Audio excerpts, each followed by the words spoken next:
not hungry, I mean physically hungry, but you still want to eat, I want you to know something very important, which is that it doesn't mean you're broken.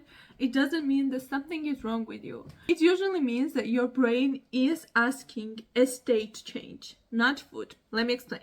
In this video, I'm going to give you steps which will help you in the moment when you're feeling that you want to eat food, but you know you're not hungry.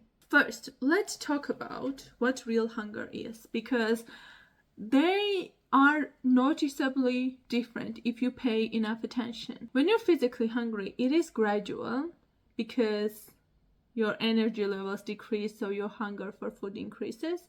It's flexible. You don't want specific food. You can prefer something specific, but if somebody tells you that we're gonna eat something else, you will not go against it because you're hungry. You're physically hungry. You can eat any type of food because function in that case will be to give you energy, which any food will do. The third one is that it's physically in your stomach area. When you are not physically hungry, when you want to eat, but you're not physically hungry, what happens is that it's very sudden. Like the urge comes very suddenly. You are doing very well, and in a moment you feel extreme hunger. Then you have very specific preference. I want to eat this pizza. Otherwise, I don't want to eat anything. And the third one is that it's around your chest area. You feel it in your chest. You might be able to notice all of those three indications, or you might not yet be able to do that, but you can notice one or two out of the three. That's gonna work as well.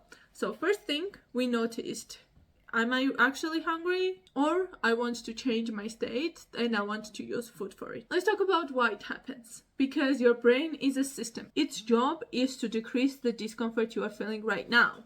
So when you're overwhelmed, stressed, angry, irritated, extremely happy or joyful as well, it's an extreme emotions.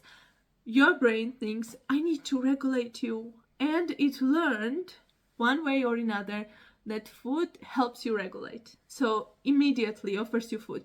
That's why if you're very, very stressed and you want to eat out of nowhere, that's because you're using food to regulate yourself. That's why the urge is very sudden. I need it right now. I need this food right now because the state I'm in right now needs to be changed immediately. And I know that food does that because my brain remembered it from one time I did it. What to try first then? Let's talk about what are the things we can start doing to make sure we will not end up eating. First thing I would recommend is to set a timer for 90 seconds and give yourself time to regulate without food. Your nervous system is already working on regulating you. You just need to give it time and space. So 90 seconds, sit down, don't do anything if you can. I know it can be challenging for people. It was very, very challenging for me. Sometimes it still is. But that will be the first thing. You can start breathing or distract yourself with something. Start listening to music. That's gonna work too.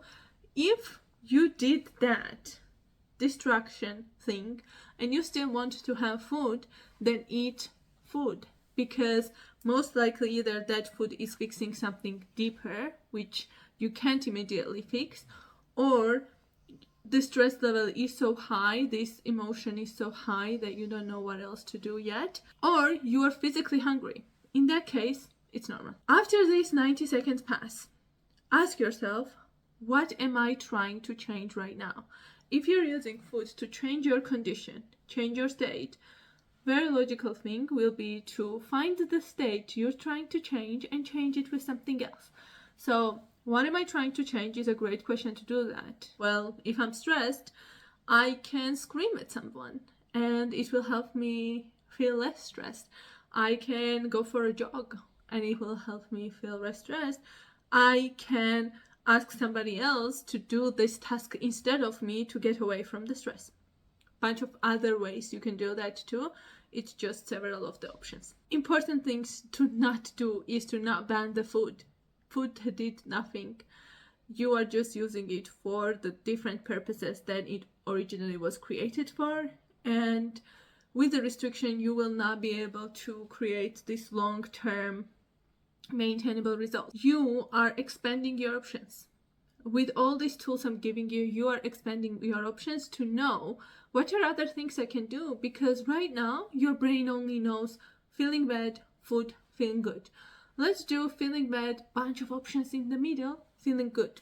So you will not go straight to food, and you will have this freedom of choice. Which one I want to do more? Next time you want to eat, but you are not hungry, don't start with what's wrong with me. Start with what is the state I'm trying to change. And if you want help with that process, or you just want to share your journey for recovery, I have a free Skool community, which will be provided with a link below in the description. Feel free to join. We'll be very happy to see you there.